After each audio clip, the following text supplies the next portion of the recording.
네, 저랑 가장 친한 친구가 오늘 가장 중요한 그 반대플럼이 나오게 가장 핵심적인 질문을 했습니다. 그래서 제가 여기에 대해서 얘기를 안 할 수가 없을 것 같아요. 우리는 그 막스주의자이고 레닌주의자입니다. 그 제국주의라는 거는 사람마다 다 다르게 정의할 수가 있어요.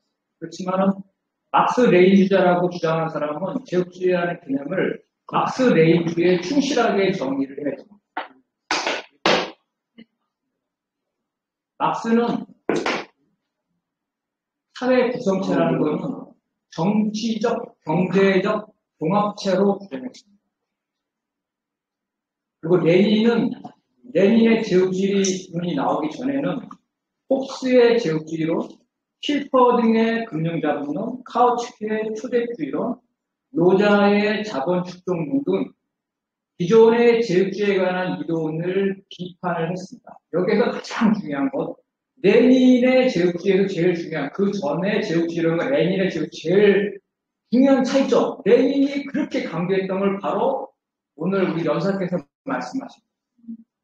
제국주의는 정책이 아니라 시스템이다. 제국주의는 사회 구성체다. 이게 레닌이 제일 중요한 겁니다. 바로 제국주의를 정책으로 치환하는 것. 레닌 이전에 그러한 잘못된 이론을 바로 선동하고 있는 게 그리스 공산당이고, 바로 제국주의 정책과 제국주의 시스템을 구별하지 못하는 사람들이 이 그리스 공산당의 이론에 따르고 있습니다. 막스가 먼저 사회 구성체라 하면 경제적인 토대가 있고, 그거를 반영하는, 그거와 결합되는 조화로운 정치적인 체제, 이거를 합쳐서 정치 경제적 종합적인 체제로 막스가 사회 구성체를 말했습니다. 레닌도 똑같이 제국주의에 대해서 5개의 표지에 대해서 경제적인 측면, 자본 수출, 상품 수출, 금융자본의 구조, 그리고 세계시장의 비난, 플러스 이거를 유지하기 위한 해외 식민지, 이 다섯 가지가 정치, 경제적 종합체입니다. 이 중에 어느 한 가지, 상품 수출을 한다든지 자본 수출을 한다든지 그것만 있어가지고는 그게 마치 제국주의자들과 하는 것과 똑같은 하나의 행태를 보이지만 그것을 제국주의라고 말할 수 없는 겁니다. 우리는 다시 한번 강조하지만 제국주의를 이루는 5가지 표주 중에 어느 하나만 가졌다는 것으로 해서 그거를 제국주의라는 사회 시스템, 사회 구성체로 말할 수 없습니다. 예를 들어서 한국이 삼성이 베트남에서 공장을 만들어서 베트남 노동자를 착취할 수 있습니다. 실제로 착취한다고 봅니다. 그렇지만 한국이 베트남의 시장을 독점적으로 지배하거나 베트남의 정치적인 그 괴뢰 정권이라든지 정치적인 지배력을 행사하는 것이 아닙니다. 상품 수출에서 착취하는 것이 제국주의처럼 보일지 모르지만 그건 하나의 제국주의적인 정책의 제국주의적인 요소의 하나를 가지고 있는 것이, 그것을 제국주의라는 사회 구성체라고 말할 수 없습니다.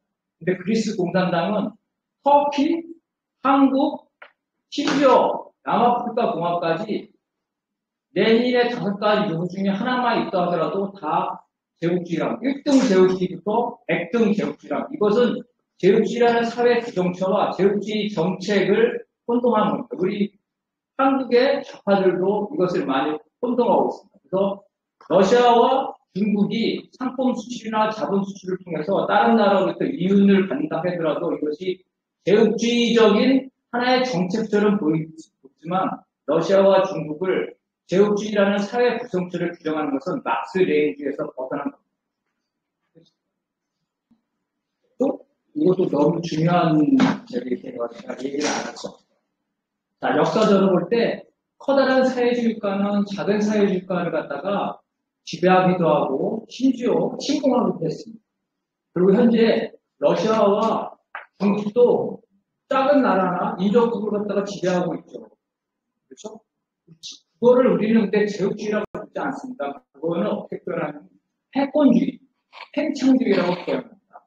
그러니까 자본주의 강대국이 우리가 자본주의적 방식으로 해서 경제적 착취를 해서 정치적 지배까지 하는 건 제국주의라고 하지만, 그런 자본주의적인 방식이 아니라 사회주의 국가나 힘이 센 나라가 작은 나라나 약한 나라를 할 때는 이 패권주의, 그러니까 팽창주의, 익스패니즘, 팽창주의나 패권주의, 헤게모니 이렇게 표현하지 제국주의라고 표현하지 않습니다. 그래서 근데 이렇게 문제되는 건 뭐냐면 일반 사람들이 생각할 때 큰 나라가 작은 나라를 괴롭히는 게 제국주의라고 통설적으로 그냥 상식적으로 생각하기 때문에 이제 개념에 관해서 학문적인 표현과 그냥 상식적인 표현이 충돌하는 거다. 그리고 우리는 학문적인 표현과 상식적 표현을 분명히 구분해야 된다.